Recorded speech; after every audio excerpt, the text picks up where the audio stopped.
Chapter 10 Yoshitoki. My 15th summer was as free of troubles as the spring sky is of clouds. 2 weeks after my arrival in Iida Castle, a messenger came from Kofuchu bearing a dispatch for Lord Takeda. The messenger was not one of the usual young soldiers, but a high-ranking samurai who had traveled with 10 mounted retainers. He was alone with Lord Akiyama for several hours. We never found out what they discussed, for the doors and screens were kept firmly closed. The next day, Lord Akiyama announced that he would leave for Tsuchigasaki Castle in a few days' time, taking most of the soldiers and samurai with him. Only a small garrison was to be left at Iida Castle under the command of an old samurai who we youngsters dubbed Lord Inago because of the way he walked. One of his legs was stiff from an old wound, which gave him a jumping gait like a grasshopper's. For 2 days I was kept in suspense, not knowing if I was to go or to stay at the castle. When I finally learned that the youngest among the messengers was to remain, I was bitterly disappointed. Fate had cheated me of an opportunity to show my worth on the battlefield. Lord Akiyama left at the head of his army on a beautiful day. The sun shone from a clear sky and made armor and banners appear doubly bright and beautiful. By this time we all knew that Lord Takeda was planning to invade the province of Saruga as soon as the rice harvest was over. I watched some of the older messengers ride by. I felt so angry I was near to tears. Suddenly I felt a hand on my shoulder, and I looked around and saw it was Yoshitoki. "Some of them will come back heroes," he said, "but there are others who will not come back at all. The heroes will be given land and some of the spoil of battle by Lord Takeda. The others who won't come back," Yoshitoki lowered his voice to a whisper, "they'll be given land too, but not so much, just enough for a grave." Naturally, I knew that people died in battle, that the ground was sometimes covered in corpses after the fighting had ceased.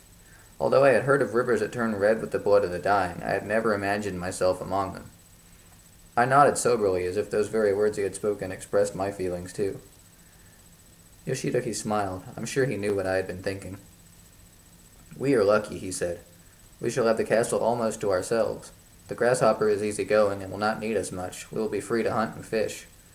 I am now the oldest of the messengers."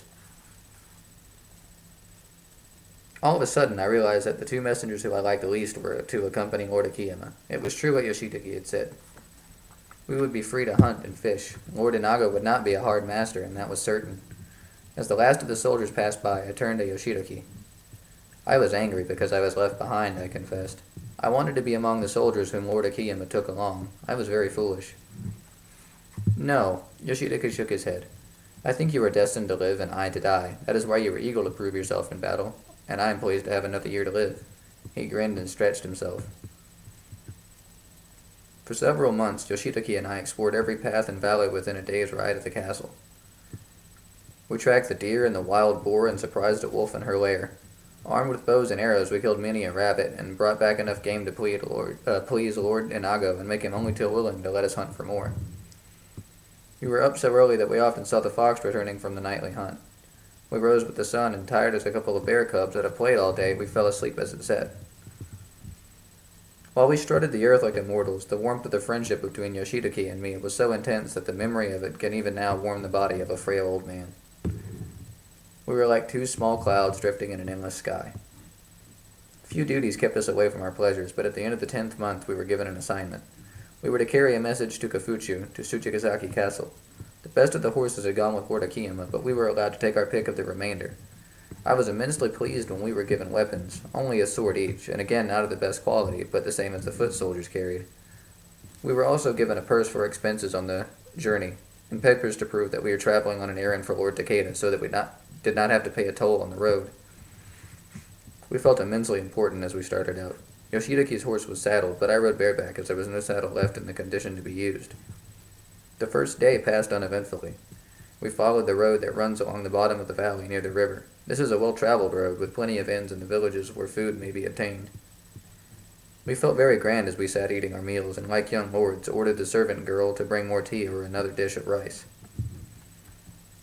On the second day we reached Takato Castle. Here, too, the garrison was small and consisted of the very young and very oldest soldiers. They told us that Lord Shingen had been victorious, and the army was expected to return within a month. Lord Katsuyori, the governor of the castle, was not there, but was with his father. As at Iida, an old and trusted samurai had been left in charge. The following morning, just as we were leaving, 2 Buddhist monks appeared and asked permission to travel in our company. They were on foot, but had an old horse carrying sutras that they were taking to a monastery in Kai. Though not pleased, we were flattered and tried to make excuses. The monks insisted they would like our company for safety as we traveled through the mountains. They claimed to be followers of the sect of Nichiren, traveling to the main temple of their sect, Kuonji. It is a sect of Buddhism I do not care for. Its adherents are strong-willed and quarrelsome. What is pleasant and agreeable in this world they regard as sinful. They are always quick to attach others for their vanity, but I have always found them the vainest themselves. In his book of advice, the great general, Lord Kansuke, warns against quarrelsome traveling companions, but there was no getting rid of them, so we set out at sunrise.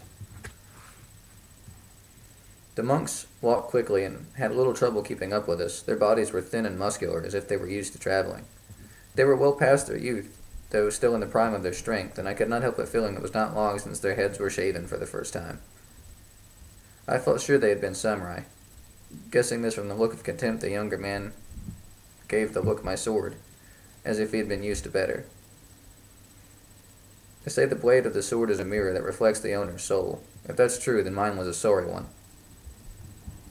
Mid-morning we rested by a small brook, first drinking from its clear water ourselves and letting our horses quench their thirst. The two monks asked a lot of questions, but answered few themselves. It struck me that there was not much point in carrying sutras to Kuonji. Surely there were plenty of prayer rolls ready as the monks in the temple made them. I did not ask, for I suspected that our traveling companions were not monks, but bandits. It was not so much our swords they needed for protection, but our traveling permits. As couriers carrying a message from one castle to another, we would be allowed to enter the toll gates without much scrutiny, and so would our traveling companions. Our very presence would vouch for them. I glanced at Yoshitoki. The weary expression on his face convinced me that he had come to the same conclusion. Just before noon, we came to a path that led off to the right. We were now far into the mountains, and one of the monks claimed that this was a shortcut which would save us half a day's journey. The path was less traveled than the one we were on, and looked best suited for some dark deed. I felt certain, should we enter it, we would not return but be left somewhere in the forest as food for foxes or wolves. I tried to ride ahead, but the monks blocked the passage with their horse. My hand felt for the hilt of my sword, but before I had a chance to draw it, our traveling companions drew two shiny and sharp-looking weapons from the pack on their horse. Young legs are best trained and grow strongest by walking, said one of the monks with a grim smile, while his sword indicated that we should dismount. I looked at Yoshitoki. He had drawn his sword, and his horse was standing near the rump of the monk's nag. One of the monks was holding the reins, and the other was leaning against the flank of the animal. Suddenly, Yoshitoki struck his sword as hard as he could into the rump of the old animal. Whinnying loudly, the horse jumped in pain, dragging the one monk with her and throwing the other off balance. The road was free, so we dug our heels into the sides of our horses and galloped ahead. We galloped until we thought ourselves safe, then reined in our horses and looked at each other. They were bandits, we exclaimed at the same moment and started to laugh.